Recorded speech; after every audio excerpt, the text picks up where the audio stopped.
الله الرحمن الرحيم. السلام عليكم ورحمة الله وبركاته. الحمد لله رب العالمين،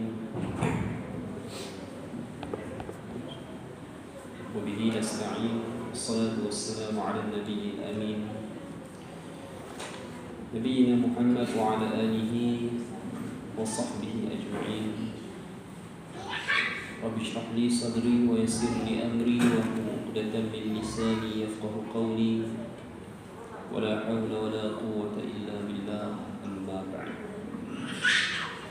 أيها المسلمون والمسلمات، إخوة الإيمان والأخوات أعزني الله وإياكم. Hadirin yang berbahagia, yang dirahmati lagi dikasihi Allah sekalian. Alhamdulillah. Pada malam ini insyaAllah kita akan terus saja untuk melanjutkan bacaan Sirah An-Nabawiyah, yang mana kita menggunakan sebuah kitab yang diberi nama Ar-Rahiqul Makhtum, yang telah pun disusun oleh seorang ulama yang bernama Safiyur Rahman Al-Mubarakfuri. Beliau wafat pada tahun 2006, zaman kita lah, itulah ya. Baik.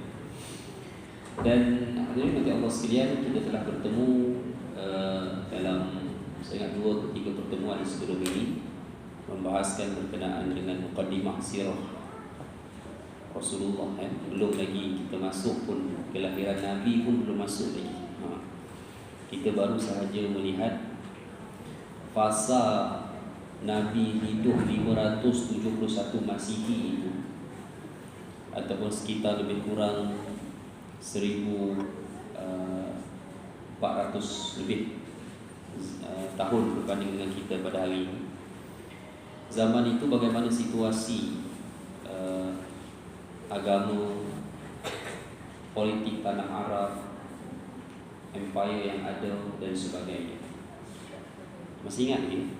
Ke boleh exam dah? Exam tak ada lah, dengan seorang ya. Cik Kamaru seorang lihat. Baik.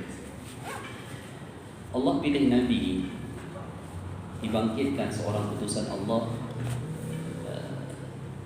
yang khabarnya telah didapatkan dalam kitab terdahulu, baik dalam Taurat, baik dalam Injil. Sebab itu golongan Bani Israel, mereka boleh disifatkan berhempas pulas ya, all out untuk menyediakan kota Madinah sebagai kota terbaik buat mereka. Tujuannya kerana mereka tahu telah dijanjikan oleh Allah Ta'ala akan kedatangan Rasul Nabi akhir zaman ya. Akhir zaman, that time 1500 tahun dahulu ya, seorang Nabi akhir zaman yang akan melengkapkan keseluruhan daripada utusan Allah yang membawa wahyu kepada umat ini. Cuma dalam kitab mereka tidak disebutkan Nabi ini daripada kalangan bangsa apa. Hanya khayalan Bani Israel, kerana dalam catatan sejarahnya lebih daripada 1000 tahun lebih hampir tidak ditemukan adanya Nabi selain daripada bangsa Bani Israel. Mana rupa Bani Israel ni tuan-tuan? Dah tengok? Tak pernah tengok? Bangsa ni tak ada dah sebenarnya, daripada segi keaslian dia tak ada Bani Israel.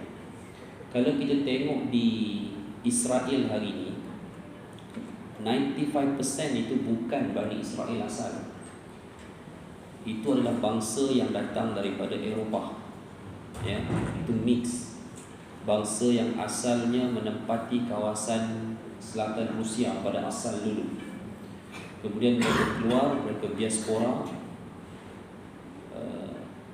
Mereka mewarisi satu genetik, iaitu berambut perak, blonde. Lepas tu bangsa dalam dunia ni tak ada yang berambut perak, melainkan yang asalnya datang daripada sana.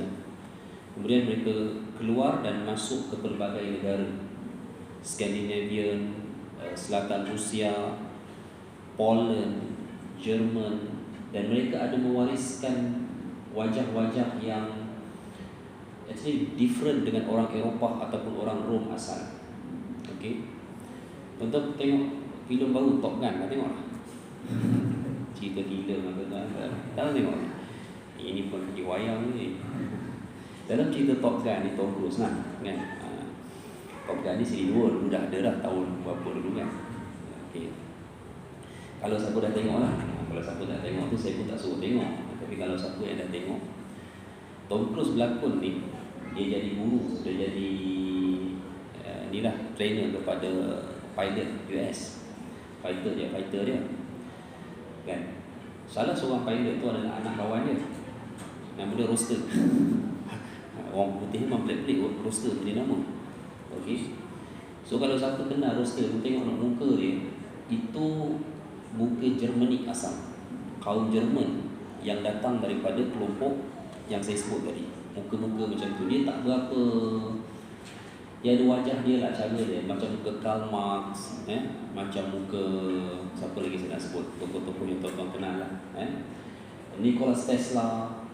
Okey, wajah-wajah seperti tengoklah ada gaji jari, muka-muka macam tu lah. Ini bukan muka Eropah asal, because muka Eropah asal, bangsa Rom asal, mereka ini adalah merupakan keturunan Nabi Ishaq. Ishaq itu anak sulungnya bukan Yakub, anak sulungnya adalah Aisu yang melahirkan satu orang cucu keturunannya bernama Rom. So Rom ini yang menjadi paksi kepada bangsa Eropah. Itu asal dia. Tapi ada satu kaum yang keluar daripada satu penempatan kelompok di selatan Rusia asal mereka, kemudian mereka diaspora menjadi dua agama, Yahudi dan Kristian. Nabi sebut mereka ini mewarisi rambut blond, genetik berambut blond, berambut perang, dan sebahagian mereka ada yang berwajah seperti Nabi sebut kalmajalil mutraqah, seperti mana bentuk perisai yang diketuk, shield wajah dia ada gitu kan. Kan kalau kita nak jadi model kan cepat dah naik. Kalau tak ada susah sikit lah.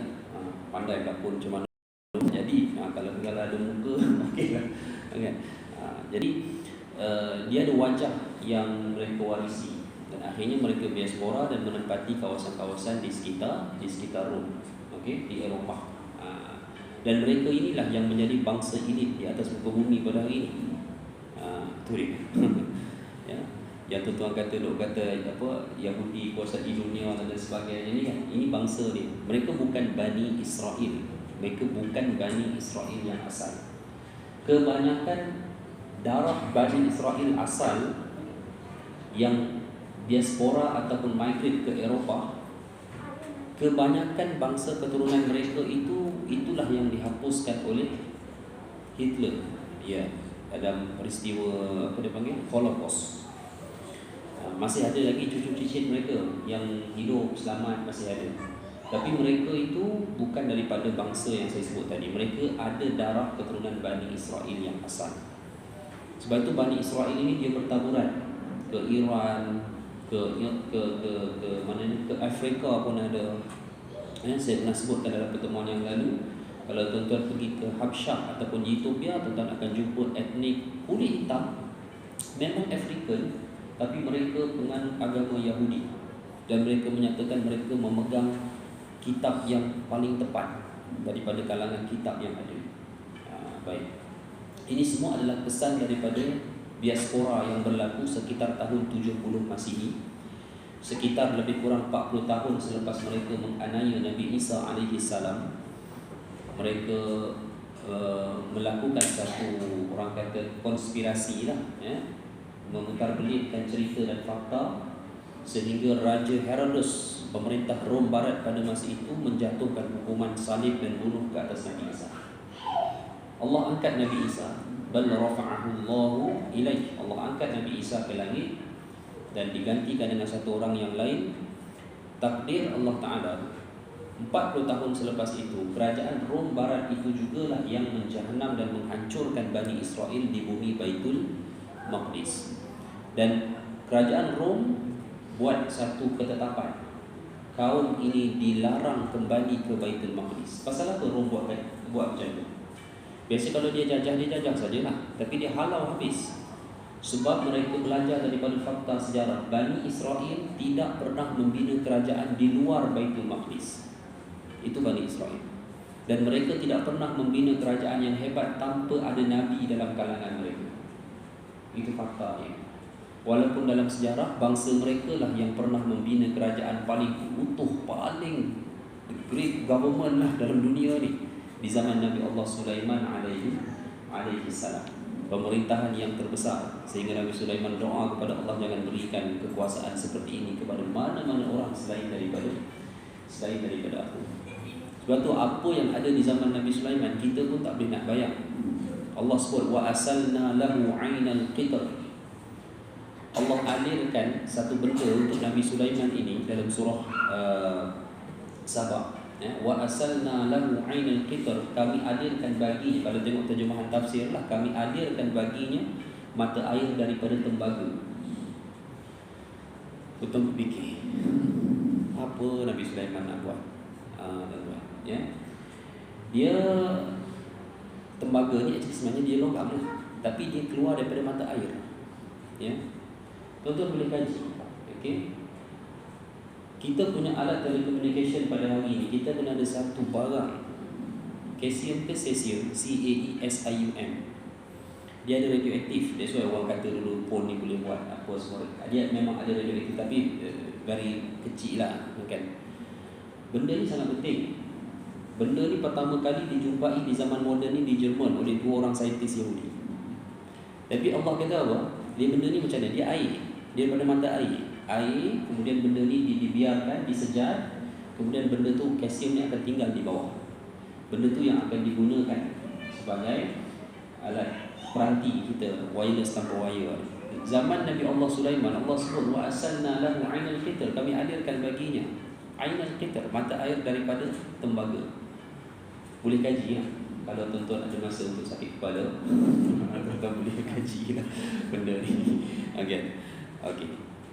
Begitu juga kalau kita lihat di zaman Nabi Allah Sulaiman yang Allah sebutkan, ya, wa ya'maluna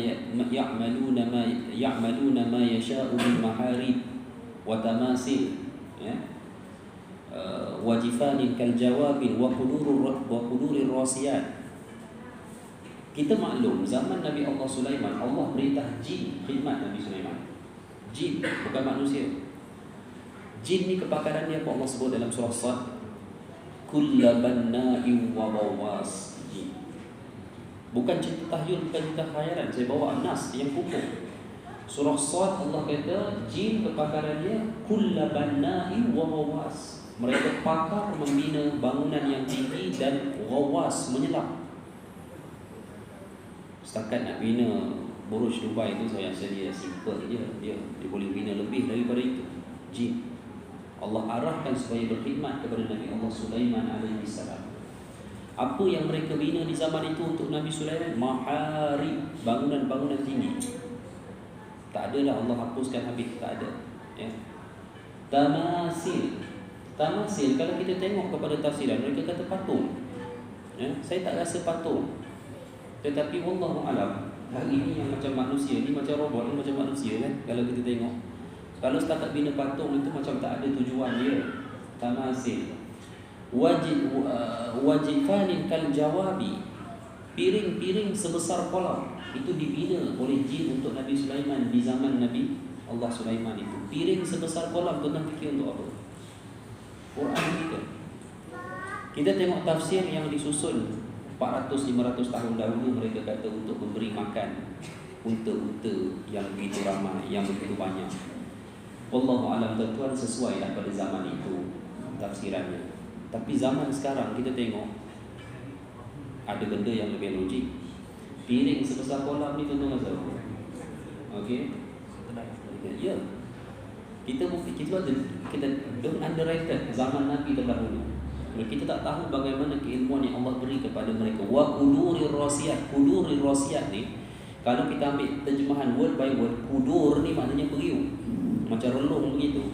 Rasiyat ni yang kekal, kukuh. Tak tahulah saya boleh faham maybe reaktor nuklear lah gambar ni zaman tu. Jin bina untuk Nabi Allah Sulaiman alaihi salam. Allah sebut bagi Nabi Allah Sulaiman, perjalanan yang orang buat 1 bulan, Nabi Sulaiman buat 1 pagi sampai. Macam kita pada hari inilah, tuan-tuan, kan? Dengan flight memang angin pun, Allah kuasa berikan kekuasaan Nabi Sulaiman menguasai angin, dia boleh bergerak melalui angin. Kan bukan benda yang baharu lah. Sebab itulah hadirin sekalian, baru-baru ni adalah seorang ilmuwan selebriti jugalah. Saya tidak selebriti, orang tak kenal. Masuk TV 2-3 kali gitu lah. Lepas tu masuk lah TV, tak panggil tahu aku. Dia masuk TV ni leceh sikit. Topong kan tanyalah ustaz tu nak masuk, nak datang ke apa tuan-tuan. Dia awal pagi kan. Saya 2-3 kali lah masuk gitu. Tapi ini ustaz selebriti bagus. Saya kenal pribadi dia, seorang yang sopan, seorang yang memang budi bahasa lah, tinggi budi bahasa. Beliau keluarkan satu kenyataan. Haman dulu duk bina bangunan untuk Fir'aun 15 km tinggi. Kena kritik kau satu Malaysia, kan? Ustaz kita pula memang kerja lain gaduh, kan? Ya sebulan tak gaduh ni sakit demam ambil ustaz tak gaduh. Kan? Jadi hadirin sekalian, iyalah dia macam ni lah. Orang tanya juga saya, apa pendapat ustaz? Kan? Saya punya pendapat macam ni lah. Saya kata silapnya ini bila beliau sebut angka 15 km ni, pertamanya nak mengiyakan berdasarkan riwayat. Itu dah satu hal pertama. Yang keduanya, saya beritahu juga tidak mustahil kalau benda tu betul, malah boleh lebih. Boleh ke manusia bina 15 km tinggi bangunan? Tuan-tuan, 100 tahun dulu tuan-tuan cerita orang boleh bina bangunan 1 km. Jeddah Tower on progress lah. Ada problem fund kan, Jeddah Tower siap tu berapa? 1 point berapa meter? 1 point berapa kilometer? 1 kilometer tinggi, dia akan kalahkan Burj Dubai. So orang boleh buat. 100 tahun dulu orang tak terfikir. Kita tak tahu zaman dulu tu, zaman Fir'aun itu berapa punya kepakaran yang ada pada masa itu. Cuma Allah sebut juga dalam Quran bahawa binaan-binaan tinggi yang ada Allah hancurkan, dengan rujuk dalam surah Al-A'raf ayat 137 atau 136 tak silap saya. Allah nyatakan bangunan-bangunan tinggi yang mereka bina tu Allah hancur dulu kan, habis. Yang tinggal piramid. Orang kata kenapa piramid tak roboh? Sebab piramid tu tak cukup tinggi. Piramid tak cukup tinggi. Saya duduk Mesir dulu. Saya pernah duduk di rumah saya tu. Keluar rumah saya tu, cerun tebing, nampak sebelah kota Kairah, tiga piramid di Giza tu nampak terang. Memang cantik kawasan tu. Kawasan baik lah, kawasan Arab Mesir baik, kawasan tu kan. Jadi itulah dia cerita dia. Kalau kita nak tengok, kalau kita menceritakan tentang berkenaan dengan kerajaan-kerajaan lama, dan saya pun terfikir kenapa manusia yang hidup sudah beribu tahun, mengapa evolusi teknologi hanya berlaku di zaman kita? Kenapa tak berlaku zaman sebelum itu? Adakah sejak dahulu manusia tidak berevolusi? Nabi Adam AS pernah duduk di syurga. Nabi Adam kalau mai balik duduk zaman kita, dia still akan kata zaman kita ni jauh ketinggalan dengan teknologi syurga. Kan? Kita tak tahu macam mana nak gambarkan. Zaman lah ni paling hebat Thermomix. Masuk barang, tekan, siap jadi kuih lapis. Masuk lobak, keluar kuih lapis. Tak kira lah Thermomix contoh. Kan? Apa teknologi syurga yang ada? Niat hati nak minuman sampai. Dahsyat. Dalam hadis sahih, cukup kita niat. Tanah Allah tiung, tanah syurga, tanam pagi bila keluar buah. Malam. Tanam pagi, malam keluar buah. Musangking sajalah kita tanam itu. Siang tanam, malam buah. Itu. Kan? Jadi saya fikir kenapa kita ni hanya pada satu zaman sahaja kita. Cuma saya punya pandangan dan pendapat zaman sebelum kita ni sebenarnya pun dah sampai ke satu zaman teknologi yang hebat sebenarnya. Sebab saya pernah masuk tengok piramid tu yang tuan-tuan tengok macam tu. Saya pernah jumpa dengan Egyptologis. Egyptologis ni satu term yang diguna pakai oleh ahli-ahli arkeologi di Mesir. Egyptologis. Dia ceritalah tentang mereka menemui tapak-tapak binaan-binaan lama, ya, yang runtuh akhirnya. Yang tak adalah dah runtuh lah.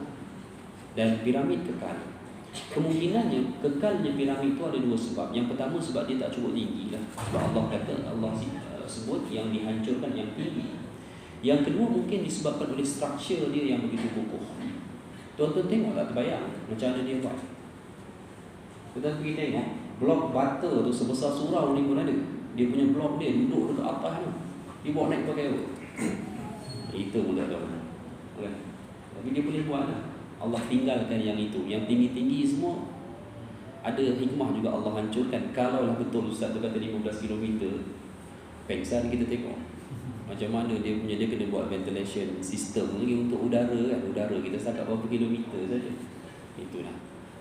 Ini zaman terdahulu. Dan bagi saya mungkin dah sampai, tapi disebabkan oleh keingkaran dan kekufuran mereka, Allah hancurkan. Ya. Dan barang yang namanya teknologi kemudahan ni, selama mana dia dapat dekat orang baik, baiklah dia. Selagi mana dia dapat pada orang yang buruk, ya, maka akan berlakulah kerosakan yang tidak bertepian akhirnya, yang merosakkan generasi umat manusia. Ini dia punya realiti dia. Sebab apa? Beberapa kali kita baca Quran, beberapa kali itu juga kita akan menemui ayat Allah menyatakan thumma ansha'na min ba'dihim qarnan akharin. Habis Allah musnah satu bangsa, satu zaman, ansha'na min ba'dihim qarnan akharin. Allah munculkan balik satu generasi baru. Reset balik manusia, start balik daripada awal. Ya, Allahu a'lam. Ada lagi masa? Baik. Nak cerita sambung. Okey. Kat mana dah saya cerita? Bulan lepas? Tak ada ingat? Tak ada ingat. Ustaz cerita lah apa-apa, kami dengar je lah. Itu jawapannya. Baik, insyaAllah saya ingat tuan-tuan. Ya? Ya, kita menceritakan berkenaan dengan silsilah keluarga Nabi sallallahu alaihi wasallam, dan kita akan sambung berkenaan dengan kisah Hashim. Hashim ini merupakan moyang Nabi yang sangat kredibilitinya sangat bagus, sangat tinggi, sangat baik. Seorang dermawan, seorang tokoh masyarakat, ya. Dia adalah ayah kepada Abdul Muttalib dan beberapa anak-anak adik-beradik Abdul Muttalib yang lain. Hashim wafat di Madinah. Beliau berkahwin dengan seorang perempuan Bani Najjar, penduduk Madinah. Dapatlah seorang anak bernama Syaibah. Besar di Madinah Syaibah ni. Ketika Syaibah ini mula membesar, kecil lagi, Hashim wafat, meninggal. Ya. Bila Hashim wafat, meninggal, okey,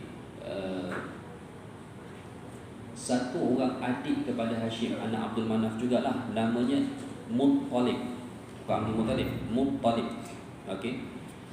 Muttalib ni kira dia adik kepada Hashim, bapa saudara kepada Syaibah ni lah anak Hashim yang ditinggalkan ni, yang yatim ni. Dia dapat tahu bahawa abang dia Hashim ada tinggalkan anak di Madinah. Dia pergi, dia jumpa akhirnya dengan ipar dia, dan iparnya menyatakan inilah anak saudaramu Syaibah. Syaibah ni uban, Syaib. Budak ni lahir beruban. Kepercayaan orang Arab kalau lahir beruban, umur dia panjang. Gitu. Okey. Baik. Jumpalah Muttalib dengan anak saudaranya Syaibah. Abdul Muttalib menjelaskan sudah menjadi kebiasaan orang Arab, pihak keluarga si ayah akan bertanggungjawab untuk membesarkan anak ini. Mak dia kata tak ada masalah, dia kata tak apalah, dia kata sekali-sekala kamu bawa lah dia balik Madinah, sekali-sekala aku pergi Mekah. Okey, Muttalib kata. Tapi tanya dia dulu, dia nak ikut ke tak? Dia tanya kepada Syaibah, Syaibah tidak menolak langsung. Begitu teruja dia nak ikut pakcik dia yang baru dia kenal nama Muttalib ini. Baliklah Muttalib dengan Syaibah. Balik ke mana? Balik ke Mekah. Muttalib ni kaya. Adik Hashim, anak Abdul Manaf, memang kaya-kaya. Dia kerja apa? Beli orang, jual orang.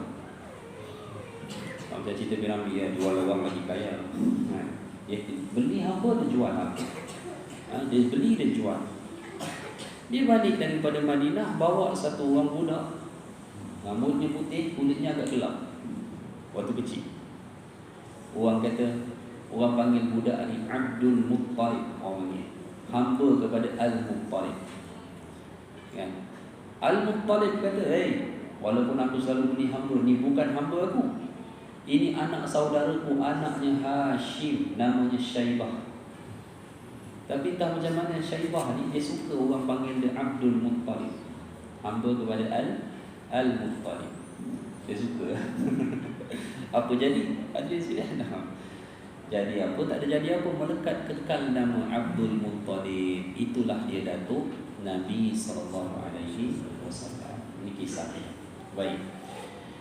Hadirin sekalian, Abdul Muttalib ini membesar, ya, mengikut kredibiliti ayahnya, ketokohan ayahnya, ya, membesar jadi kacak, ya, kaya-kaya, hebat dan sebagainya. Dan dia mewarisi tugas menguruskan jemaah haji dan umrah, ya, serta menguruskan makan minum penduduk Mekah. Jadi dia sangat disegani oleh penduduk Mekah akhirnya. Dan kisah yang berlaku kepada Abdul Muttalib ini, hadirin mati Allah sekalian, sampai satu ketika dia bermimpi, ya, dia bermimpi bahawa di Mekah ini sebenarnya memang ada Zam-Zam. Apa cerita dia? Bagi yang pertama kali mengikuti kuliah ini, Zam-Zam ini hak sebenar dibuat oleh Jibril alaihissalam. Jibril hentak sayapnya ke bumi, ujung sayap. Sebab tu kalau tengok belahan, dia bentuk macam V begitu dia punya tu kan. Dia hentak sayapnya, lubang bumi keluar mata air. Jadilah Zam-Zam. Tapi dia hanya bertahan sekitar 4 ke 5 generasi sahaja sebelum bangsa keturunan Nabi Ismail dikalahkan oleh Bani Khuza'ah yang datang dari Yaman. Semasa keturunan Ismail, kabilah Ismail ini kalah, mereka buat keputusan jangan berikan mereka manfaatkan telaga ini. Maka mereka menimbun semua harta-harta mereka, emas mereka dan sebagainya, dan dikambus telaga itu sehingga kawasan itu tidak dilihat lagi sebagai sebuah telaga. Kekallah menjadi terkampus begitu ratusan, mungkin ribuan tahun. Sebab itu sampai ke zaman Abdul Muttalib, Zam-Zam hanya merupakan sebuah cerita mitos. Ada ke tak ada ke, tak ada siapa tahu. Tapi Abdul Muttalib dalam riwayatnya, dia menerima mimpi yang menunjukkan ada telaga tersebut, ya. Dan ditunjukkan tempatnya berdekatan dengan Safa, tempat telaga hari inilah. Dan dia telah menggalinya. Dia gali, jumpa emas. Emas yang dijumpai itu sikit pun Abdul Muttalib tak ambil. Dia buat apa? Dicairkan dan kesemuanya dituang, disalutkan ke pintu Kaabah. Sampailah ni tuan-tuan, trend itu dekat. Sebab itu pintu Kaabah tu emas betul, kikir lah sikit bawa balik. Jangan. Ya. Ini asal cerita dia. Dia pun sebabnya mimpi bukan jumpa emas, jumpa air telaga. Dia gali betul keluar mata air. Bila keluar mata air begini, mula menjadi rebutan di kalangan pembesar Quraisy.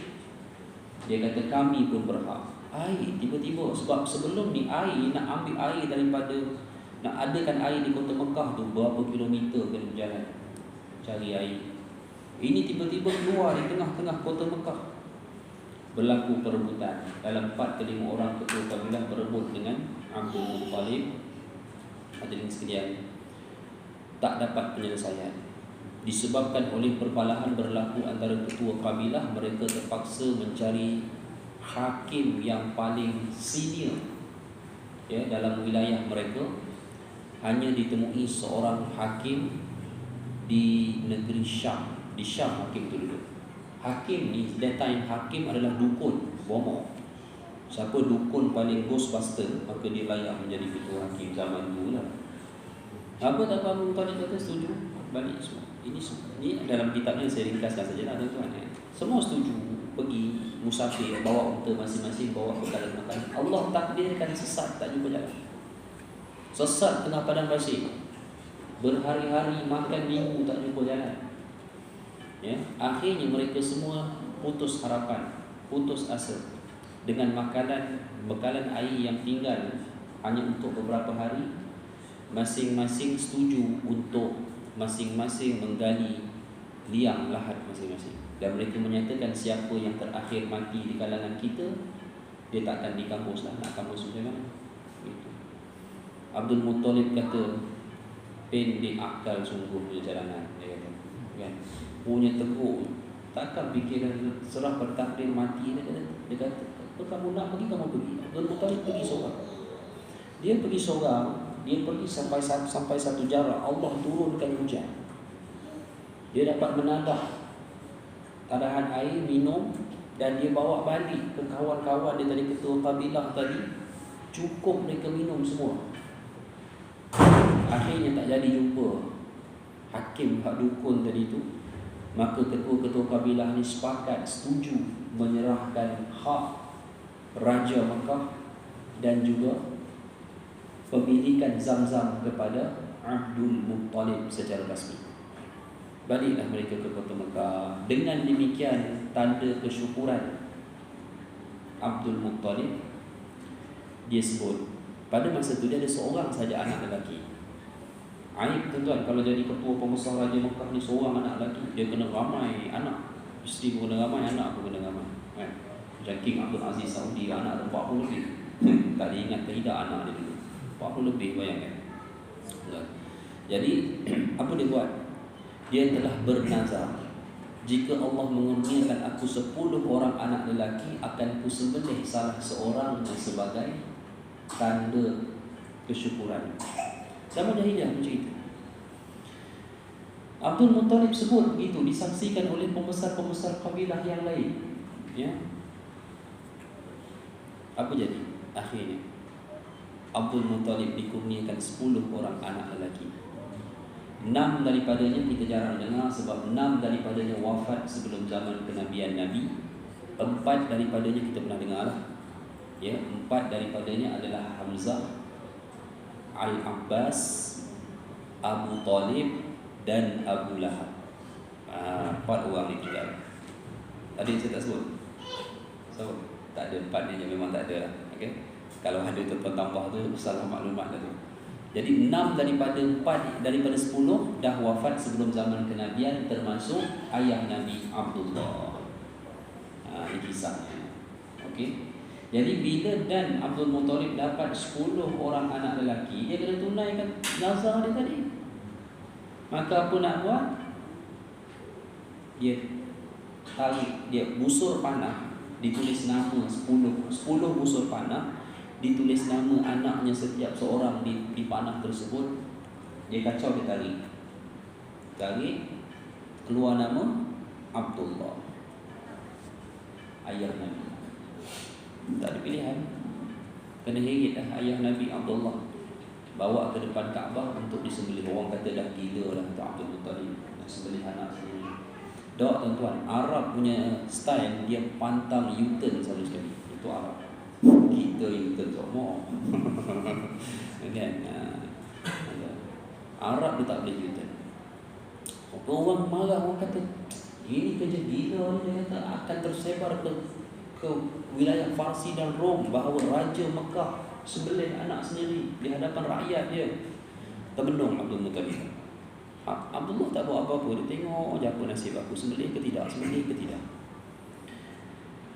Ketua-ketua kabilah di Mekah waktu itu beri cadangan, beginilah dia kata, beginilah dia kata. Kau letak satu nama Abdullah dekat panah ni, 9 panah lagi kau letak unta. So 1 nisbah 9. Possibility nak tarik nama Abdullah ni rendah sangat lah. Abdul Muttalib kata setujulah, kalau kalian setuju macam tu tak apalah. Kurang-kurang maruah dia terpelihara lah. Kan, bukan kehendak dia. Dia tarik keluar siapa? Abdullah juga. Berapa kali buat? 10 kali Yang terakhir itu baru keluarnya unta. Itu dia. Dan dengan demikian maka 10 kali 10 lah 100. Maka nazar menyembelih Abdullah tadi itu telah digantikan dengan penyembelihan 100 ekor unta. Ini kisah dia. Sebab tu Nabi sebut dalam sebuah hadis, ana ibnu zabihain. Aku ini merupakan anak kepada dua orang yang hampir disembelih, kata Nabi. Siapa pertama? Nabi Ismail. Nabi Ismail pun nazar, Nabi bukan nazar lah, tapi Nabi Ibrahim pernah sebut, kan lama tak dapat anak, tiba dapat anak. Orang tanya, Allah dengan anak ni mana kau sayang? Nabi Ibrahim jawab, kalau Allah suruh sembelih, aku sembelih. Kita sebut something benda, kita lupa tuan-tuan. Satu masa kita pernah sebut, one time kita ingat balik, kadang kita lupa, kita ada yang begitulah kan. Ada beberapa benda, sebab tu kita digalakkan sebut benda baik-baik. Dalam hidup ni kita sebutlah benda baik-baik kan. Saya kongsi satu cerita tentang dulu masa saya nak pergi Mesir kan. Saya bukan daripada keluarga yang senang lah. Sahabat saya di kampung semua kan. Saya masa tu mulalah duduk di sini cari pendapatan sikit lah. Apa agak-agak ustaz yang tak ada sijil apa-apa, buat kerja apa, pergi rumah mengajar anak orang ngaji. Itu asal dulu lah. Sebulan dia dapat 200 tu, Allah kiranya. Kalau kita pakai motor lah, tak ada apa ni kan. Numpak rumah pak saudara begitu. Satu hari ni saya pergi ngajar satu rumah ni lah. Untuk kali keempat. Mana kali keempat cukup sebulan yang akan bayar 200 lah. Hari tu saya kering duit. Memang tak ada duit langsung. Memang kering duit habis lah. Dan hari tu kita lapar. Okay. Saya cerita di Kota Damansara. Siapa pernah duduk sana lah dulu kan? Di Kota Damansara dulu, di section 5 tu ada satu kedai dulu. Kedai Mamak Naina kan? Naina restoran Mamak tu, ayam madu tu memang sedap kan? Saya memang suka lah. Dan hari tu lapar pula tu. Memang plan lepas makan, lepas mengajar ni aku nak pergi makan ayam madu dia. Duit tak ada, kosong. Harapannya rumah tu bayar lah, mengajar anak dia apa semua. Last mate dia tak bagi tahu yang parent dia tak ada hari tu. Saya ingat ada kat atas apa semua kan. Tak ada. Station lah kot. Mungkin lah. Dia tinggal anak dia 3 orang. Saya ajar habis semua. Saya beritahu lah. Kata dia bayar ni kan. Saya kata, mate dia kata, saya tak tahu lah. Dia kata, tuan tak ada. Tadi saya nak harapkan mate dia bayar. Memang tak lah jawapannya. Betul-betul. Balik tu, ni bukan nak buat cerita sedih. Nak bagi satu motivasi tuan-tuan. Rasa diri terzalimi. Sebab tu tuan-tuan nak bagi siapa-siapa ngajar nak tuan-tuan ke apa, jangan bayar segera lah. Gitu. Saya pernah rasa bayar lebih tak apa kan, bagi kita mungkin tak ada apa-apa, bagi orang yang menerima dia rasa besar. Saya balik ni, saya rasa geram, bukan rasa geram. Dah lah kita kering poket dengan rasa lapar teringin lah. Saya lalu kedai tu, saya sebut depan kedai tu, saya kata satu hari aku nak jadi bos kat kedai ni, saya kata. Sebut je lah, atas rasa marah tuan-tuan. 28 hari bulan 10 2020, tengah-tengah kemuncak PKP, saya ambil alih dan saya jadikan itu restoran saya. Ya. Kata pergilah. Bukan promote kedai ni tak, ni meja kuliah. Ni sajalah saya cerita kan. Puan ni adalah Kota Damansara section 5 tu. Nasi lemak Pak Ali. Itu cerita lah. Dan saya nak cerita tuan-tuan, kita sebutlah benda baik-baik. Because satu masa kita tak tahu. Saya sebut tu, saya ingat dalam 12-13 tahun dulu tu. Saya pun lupa mana saya pernah ingat saya sebut benda tu tak pernah kan. Tapi bila kita berkawan apa semua, dan kawan buka laluan kepada kita, dia tawar kepada kita apa semua, saya kata, macam saya teringat balik apa yang saya pernah sebut tu. Itulah kes berlaku pada Nabi Ibrahim AS. Lupa sebut, tapi Allah ingat. Allah uji betul, boleh tak nak sembelih. Dan ternyata Nabi Ibrahim memang tekad untuk menyembelih. Sewaktu tekad itulah Allah datangkan gantikan semula dengan seekor bebas. Ini sejarahnya. Ini sejarah Abdul Muttalib. Dan sejak daripada hari itu Abdul Muttalib menjadi seorang pemimpin besar di Mekah dan beliau berjaya membawa Mekah ke puncak kegemilangannya, sehingga raja ataupun Pesuruhjaya Rom di Habsyah di Yaman bernama Abrahah rasa cemburu kepada kejayaan kota Mekah. Dia buat penyelidikan. Dia hantar dia punya SB apa semua unit risikan, kamu risik apa yang ada di kota Mekah sehingga menyebabkan keadaan yang begitu hebat. Maka jawapan yang ditemui adalah apa dia? Di sana adanya Kaabah. Okey, di sana adanya Kaabah. Maka Abrahah telah pun merancang satu projek mega di Yaman disebut sebagai Kaabah Yamaniyah. Dibina satu Kaabah, satu binaan yang jauh lebih hebat daripada binaan empat segi Kaabah tu di Yaman, dengan harapan orang tak pergi dah ke Kaabah, orang akan pergi ke Kaabah di Yaman kerana lebih hebat. Soalnya tuan-tuan, Mekah ni bukan kerana Kaabah itu, kerana sejarah keberkatan tanahnya itu orang pergi. Kan? Tuan-tuan pergi Mekah hari ni pasal apa? Pasal kemuliaan tanah itu. Kalau tak ada kemuliaan tanah Mekah ni, tuan-tuan tak pergi Mekah. Macam apa? Apa tak ada tuan-tuan? Bukit batu. Tapi kelebihan barakahnya tanah itu. Sehebat mana binaan yang dibina oleh Abrahah di Yaman, orang tak pergi. Orang still pergi ke mana? Orang still pergi ke Mekah. Ya. Dengan sebab itulah akhirnya hadirin mati Allah sekalian menjadi punca, ya, menjadi punca hasad Abrahah ke atas Kaabah. Itulah punca yang ia datang ke kota Mekah pada tahun Nabi dilahirkan. Sebab tu kita kalau orang tanya Nabi lahir tahun bila, tahun berapa, jawapan paling mudah, angka semua tak ingat, yang kita ingat tahun gajah. Tahun gajah tu bila 571 Masihi, bertepatan dengan 20 April 571 Masihi. Itu lebih tepatlah sebenarnya 20 April tu, 12 Rabiul Awal tu sebenarnya masih ada perbincangan juga. Imam Malik kata 9. Ada juga ulama lain kata yang kata bulan lain, Allahu a'lam. Tapi 20 April tu hampir tepat, because 20 April 571 Masihi memang hari Isnin. Nabi lahir hari Isnin, itu sahih dalam hadis. Baik, pada tahun Nabi dilahirkan, Abrahah datang bawa tenteranya 845, kita berhenti insya-Allah. Belum masuk Isyak. Oh, lewat dah sekarang. Baik, akhirnya Abrahah datang bawa tenteranya bergajah nak pergi merobohkan Kaabah, itu tujuannya. Tapi masalah dia nak masuk Mekah, dia tak ada point. Dia nak gaduh dengan Mekah ni tak ada point. Dia nak gaduh dengan Abdul Muttalib atas dasar apa? Maka dia lancarkan satu provokasi, dilancarkan satu gerakan sulit pihak dia pergi kidnap unta-unta Abdul Muttalib dan letak, tinggalkan surat, kalau kamu nak unta-unta kamu sila datang ke tempat sekian. Itulah dikidnap unta ni, habis ditinggalkan surat. Akhirnya Abdul Muttalib ini pergilah ke tempat yang disebutkan, di mana Abrahah dan tenteranya membina kubung di luar kota Mekah. Dan Abrahah kata, aku sekian penguasa Yaman, dan tujuan aku datang tidaklah lain, kalau kamu tidak mahukan pertumpahan darah dan kemusnahan yang besar, tolong biarkan kami merobohkan binaan itu, yakni Kaabah. Akan kuserahkan semua unta-unta kamu yang telah pun aku rampas.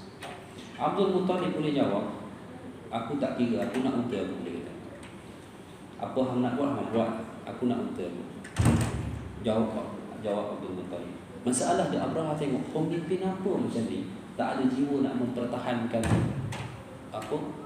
monumen ataupun bangunan kebanggaan sendiri. Yang dipikirkan harta dia. Abrahah sempat lagi attack. Abdul Muttalib kata gini, dia kata, kamu jangan cakap banyak, aku nak unta aku. Sebab unta aku, tuan dia aku. Bangunan yang kamu nak robohkan tu, tuan dia Allah Ta'ala. Gani tuan. Itu jawapannya. Dan tak apa, sebab Abdul Muttalib bagi jalan. Abdul Muttalib bagi laluan. Diserahkan balik semua unta-untanya, tentera Abrahah dan gajah terus bergerak nak robohkan Kaabah, tak sempat. Kan? Itulah yang akhirnya Allah turunkan Ababil. Itulah kisahnya. Musnahlah tentera Abrahah keseluruhannya. Musnahnya dia di tanah milik seorang Quraisy bernama Affan. Kenal Affan? Apa dia? Ayah kepada Utsman. Disebabkan oleh musnahnya tentera tersebut dengan kelengkapan peperangan, hartanya semua di atas tanah Affan, maka Affan telah mengambil keseluruhannya menjadi hak dia. Sebab itulah Utsman ini lahir daripada keluarga yang kaya. Ini kisah saya tuan-tuan. Ialah kalau awak nak berperang lalu tanah tuan-tuan, kan, habis musnah kat situ, tinggal kereta kebal 10 biji. Tuan nak buat apa?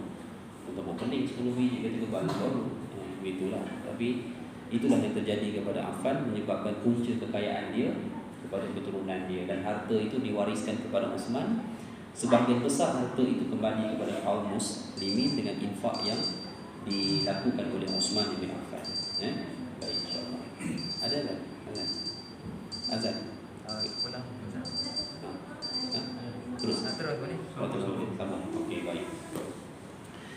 Jadi itulah yang berlaku pada tahun kelahiran Nabi, dan tahun itu akhirnya dipanggil sebagai tahun gajah. Bangsa Arab, mereka tidak ada satu unit, ataupun bukan unit lah, dia tak ada satu base dia nak kira tahun. Sebab tu kalender yang ada, kalau kita tengok pada masa itu, kalender Masihi dah ada, dihitung daripada kelahiran Nabi Isa AS 2022 tahun lah sekarang ni. Kalau orang Yahudi hari ini, Israel, dia guna tahun itu sebenarnya tahun Namrud, 5782 tahun Namrud dah hidup. Kelahiran Namrud ini disambut setiap 25 Disember. Sebab tu tuan-tuan jumpa orang Kristian tanya, 25 Disember ni you all sambut kelahiran Namrud? Dia tak jawab. Watak tu tak ada. Watak Santa Claus ni tak ada dalam agama itu. Dan jadi sebenarnya dia adalah watak, dia adalah kelahiran Namrud sekitar 5782 tahun, kalau tak silap saya exact punya numbers lah, angka yang mereka pakai. Okey. Dan tahun Adam tidak lagi digunakan. Tahun Adam kalau diguna pakai dalam lebih kurang 6,900 tahun lebih, ataupun 6,700 tahun lebih lah, itu lebih kurang. Kerana usia umat manusia tak sampai pun 7,000 tahun antara Adam dan kita, tak sampai. Kan?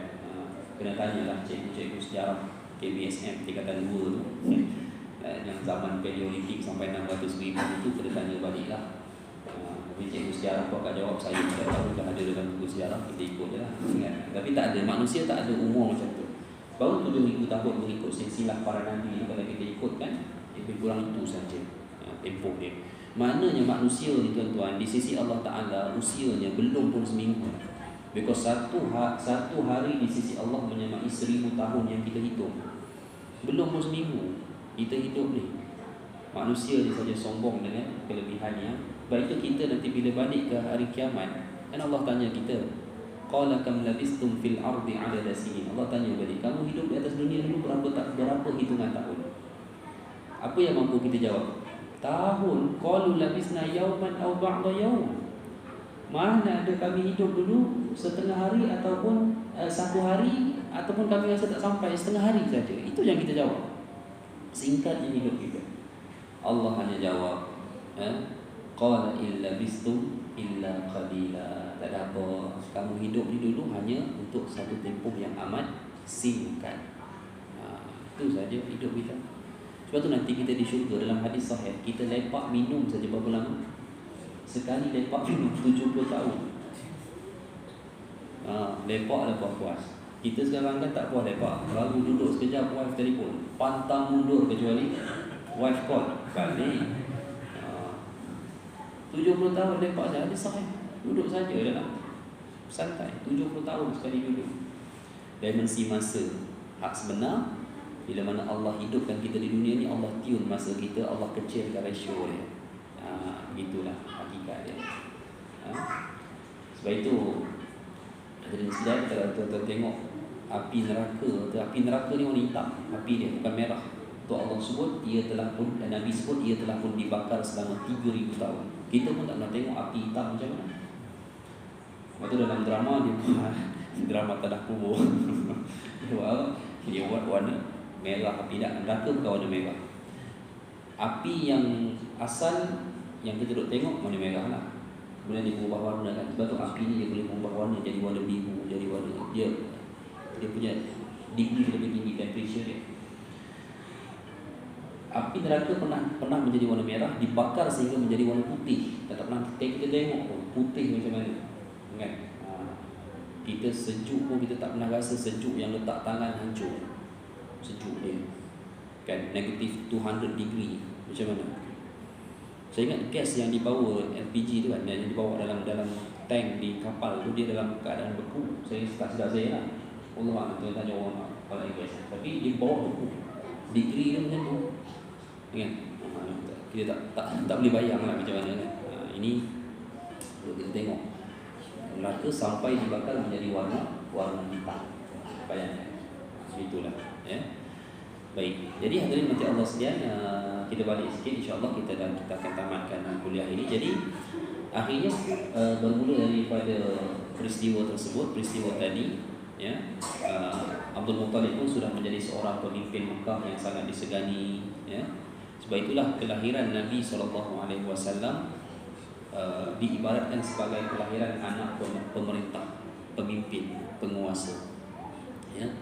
Dan Abdul Muttalib punya kuasa penuh ke atas cucu dia, sampai ayah Nabi Abdullah tak boleh buat apa-apa, because Abdullah itu dikahwinkan oleh Abdul Muttalib dengan wanita yang paling ternama kedudukannya di kota Mekah.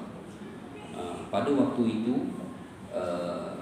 Aminah binti Abdul Wahab adalah merupakan jalur keturunan paling mulia dianggap dalam keluarga Bani Zuhrah, ya, Bani Zuhrah. Ada beberapa tokoh nama lain dalam Bani Zuhrah ni, nama-nama besar yang lain, ya, antaranya Sa'ad bin Abi Waqqas, nama-nama dalam Bani Zuhrah lah, okey. Dan dikahwinkan oleh Abdul Muttalib dengan anaknya iaitu Abdullah, dan dapatlah seorang anak, seorang sajalah, memang seorang sajalah, iaitu Nabi SAW, yang kelahirannya tu Abdul Muttalib bawa ke Mekah, ke Kaabah, nak bagi nama apa, kan? Dan terlintas dalam kepala Abdul Muttalib, aku menamakannya dengan Muhammad. Semua tercengang, Muhammad, sebab Muhammad tak pernah didengari ada orang nama seperti ini. Tak ada. Betul. Sebab apa? Nabi ini, perasan atau tidak, setiap Nabi, nama yang mereka guna tidak pernah digunakan oleh orang lain. Itu Nabi. Carilah Nabi apa pun, siapa orang pertama yang berguna Nabi itu? Nabi itulah. Sebelum orang Nabi Isa, tak ada orang nama Isa. Ini para Nabi. Bila once Nabi, seorang Nabi menggunakan nama itu, maka orang selepas itu, generasi-generasi seterusnya akan menggunakan nama Rasul. Dia beza dengan Fir'aun. Fir'aun bila dia guna nama Fir'aun, lepas tu tak ada orang nama Fir'aun. Tak ada orang nama Fir'aun. Nama apa? Saya bukan apa lah, nama saya Fir'aun. Ya, ini kalau tuan-tuan pergi Mesir, belajar kat Mesir, nama Fir'aun agak immigration tak lepas, ya. Itu bezanya. Jadi sebab itulah nama Nabi itu orang terkejut. Tapi Muhammad maksudnya yang terpuji. Maka dengan demikian, lekatlah nama Muhammad, yang terkadang ada orang Arab memanggilnya dengan Ahmad sebab maksudnya sama. Sedang dalam kitab Taurat ataupun Injil disebutkan Nabi itu dengan panggilan Ahmad. Ya, Allah. Sebab itu Nabi sebut nanti bila Dajjal sampai ke Madinah, duk panjat bukit Uhud, kan dia tunjuk kepada pengikut-pengikut dia, kepada followers dia. Dia kata, "Ara'aita hadzal qasr al-abyad." Dia panjat bukit Uhud, dia sebut kepada followers dia, "Adakah kamu tidak melihat kepada istana putih itu, Masjid Nabi?" Dia kata, "Hadza qasr Ahmad." Dia kata, ini merupakan istananya Ahmad. Sebab apa Dajjal sebut Ahmad? Sebab Dajjal ni dia Yahudi. Dia seorang Yahudi, sebab tu dia sebut Ahmad. Allahu-Akbar. Jadi insya-Allah hadirin mati Allah sekalian, kita berhenti di sini dulu. Insya-Allah sambungan bagi kuliah yang berikutnya kita akan lihat zaman kanak-kanak Nabi lah. Bagaimana sebab bila kita bincang zaman kanak-kanak Nabi, cerita Abdul Muttalib dah tak banyak, because Abdul Muttalib tak lama pun dengan Nabi. Nabi paling lama dibesarkan oleh Abu Talib, iaitu ayah kepada Ali. Ayah kepada Ali. Inilah dia. Jadi Wallahu a'lam, kita sampai di sini dahululah insya-Allah. Satu garis keturunan yang amat mulia, yang kepribadian mereka memang terbukti ya, di sisi bangsa Arab. Hatta generasi selepas mereka pun ya, generasi selepas mereka pun memang terbuktilah kepribadian dan kebajikan mereka. Hatta keturunan mereka sekarang pun keturunan Bani Hashim ya, daripada Fatimah, daripada Ali bin Abi Thalib Al-Hasan, keluarga di Raja Jordan itu pun memang terbuktilah, walaupun nampak kebaratan kehidupan mereka, tetapi dari segi kebajikan ya, pembelaan terhadap Palestin, walaupun dia tak berperang dengan Israel mutakhir ini, tapi dari segi pembelaan kebajikan, menempatkan warga yang hilang tanah dan tempat tinggal, itu memang kerja yang telah dilakukan ya, sejak daripada zaman Raja Hussein lagi sehinggalah ke hari inilah Raja Abdullah. Ini kemungkinannya adalah warisan daripada kebajikan, sikap kemanusiaan yang ada pada darah keturunan Bani Hashim. Wallahu a'lam. Jadi insya-Allah dari sini sampai dulu, kita berhenti dulu, kita akan bertemu pada pertemuan yang berikutnya sudah lagi insya-Allah. Mudah-mudahan ya, semoga Allah merahmati Ustaz kita semua insya-Allah ya. Jadi insya-Allah kita ada doa. Selamat baca. Ya, yang tadi tu. Okey, insya-Allah. Ya Allah alam, kita nanti ada doa sama sikit selepas daripada Isyak. Kita bacakan doa untuk salah seorang daripada kita ni yang akan haji insya-Allah ya. Allah alam. Sekali dulu aku qauli hadza wa astaghfirullah. Assalamualaikum warahmatullahi wabarakatuh.